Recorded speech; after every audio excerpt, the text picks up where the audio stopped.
Eu quero confessar a vocês que estou agradavelmente surpreso com a maneira com que os gaúchos enfrentaram toda essa paralisação dos funcionários públicos do Executivo. E quero dizer que estou até surpreso positivamente, porque os gaúchos enfrentaram isso com absoluta serenidade. Aliás, eu quero dizer também aqui, reconhecendo, que a imensa maioria dos funcionários públicos, dos servidores do Executivo do Rio Grande do Sul, que não receberam o seu salário na integralidade, a imensa maioria se comportou também com extrema serenidade. O que se imaginava, o que eu imaginava, inclusive diante das ameaças do final de semana, é de que nós teríamos um verdadeiro caos aqui, com a decisão dos brigadianos e dos policiais civis de paralisar as suas atividades nesta segunda-feira, em protesto contra o parcelamento dos seus salários do mês de julho.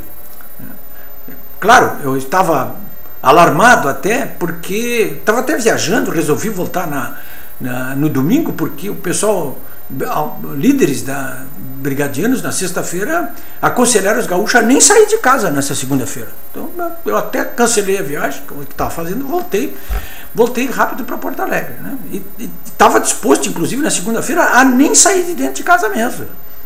Estava até fazendo uma espécie de terrorismo com a minha família, com o pessoal que eu conhecia. Olha, cuidado, segunda-feira, porque vai ser uma coisa tenebrosa segunda-feira.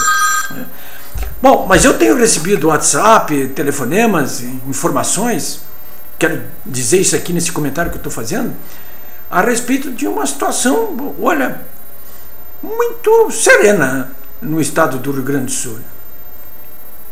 Pode até parecer estranho isso, mas também não sei se isso é apenas a demonstração de maturidade do povo gaúcho diante de uma situação como essa. Claro que de apoio aqui não é, porque não é possível que ninguém apoie um cenário que seja igual a esse, onde milhares de funcionários públicos não recebem a integralidade dos seus salários, né? Eu já disse aqui várias vezes que eu considero o pagamento de salários alguma coisa assim sagrada, a não ser por motivos assim completamente extraordinários, né? Como parece ser esse motivo, inclusive, né?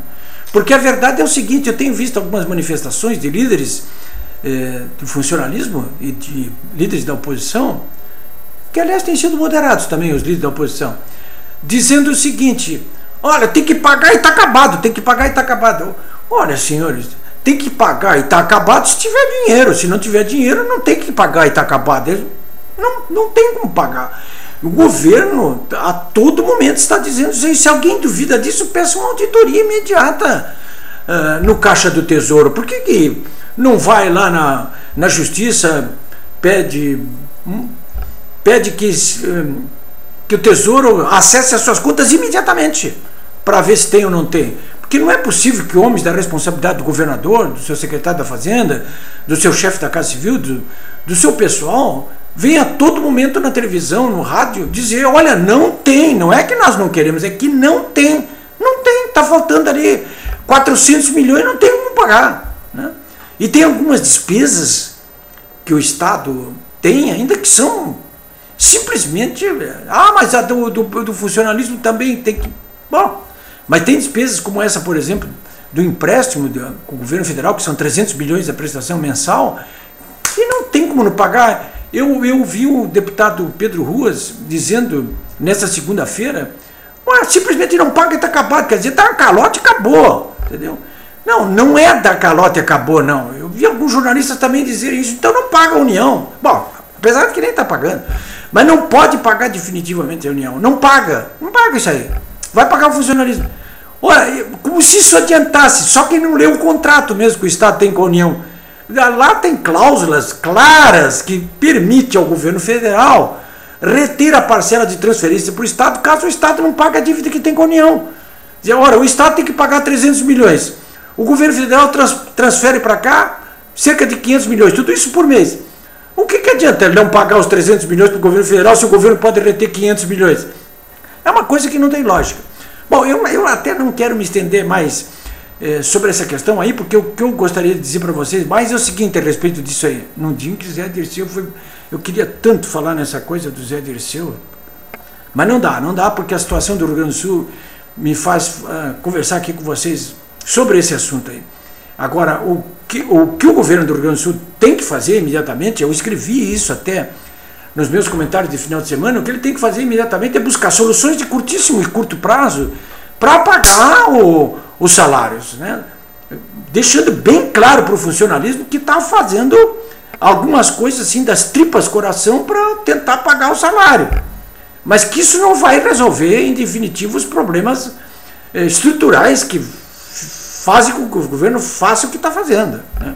Existem algumas coisas que podem ser feitas imediatamente, existem algumas coisas assim que podem ser feitas imediatamente. O governo pode, por exemplo, fazer uma anistia fiscal imediatamente, zera completamente os juros, zera completamente as multas, não é? E faz uma anistia fiscal, parcela em 12, 15, 36 vezes aí quem está devendo dinheiro para o governo e bota dinheiro no caixa. Eu tenho convicção de que uma anistia como essa pode... É ruim fazer... É péssimo fazer anistia. Mas não pagar salário é pior ainda.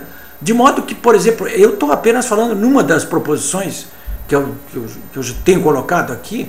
Alguém pode dizer, mas você não sabe do que está falando. Eu sei do que eu estou falando, sim, porque eu fui secretário da Fazenda em Porto Alegre, em situação parecida com essa, quando eu não tinha como pagar o salário, fiz exatamente isso. E em poucos dias nós conseguimos levantar recursos ali na Prefeitura de Porto Alegre equivalentes a um mês inteiro de salário. Não resolve os outros meses. Não, mas resolve um. Vai resolvendo assim. Então, enfim, tem algumas coisas que podem ser feitas assim, pontuais, para resolver alguma coisa de curtíssimo prazo. Outras são de caráter estrutural, né? E essas precisam ser feitas também. E devem ser feitas, como extinguir estatais. Não dá para privatizar porque tem que ter a ver plebiscito. Pois bem, então muda a Constituição, acaba com essa história. Ou então extingue-se, pura e simplesmente, para não continuar drenando dinheiro por ali. Mas mexer na Previdência, enfim, tem uma série de ações que pode ser vender o Banrisul, vender o Badesul. Não pode vender o Banrisul daqui nós estamos. Como que não pode? São Paulo vendeu o Banespa numa situação crítica. Por que o Rio Grande do Sul não pode vender o Banrisul numa situação crítica também? Olha, situações heróicas exigem medidas heróicas. Nós estamos diante dessa situação aqui no Rio Grande do Sul. Agora, de uma vez por todas, o que o Rio Grande do Sul precisa fazer é resolver de modo estrutural essa situação, para que fiquemos com o setor público com uma gestão sustentável ao longo do tempo e se possa novamente voltar a investir, inclusive em infraestrutura, mudando até a autoestima dos gaúchos nesse momento tão abaladas, né? Bom, eu volto amanhã.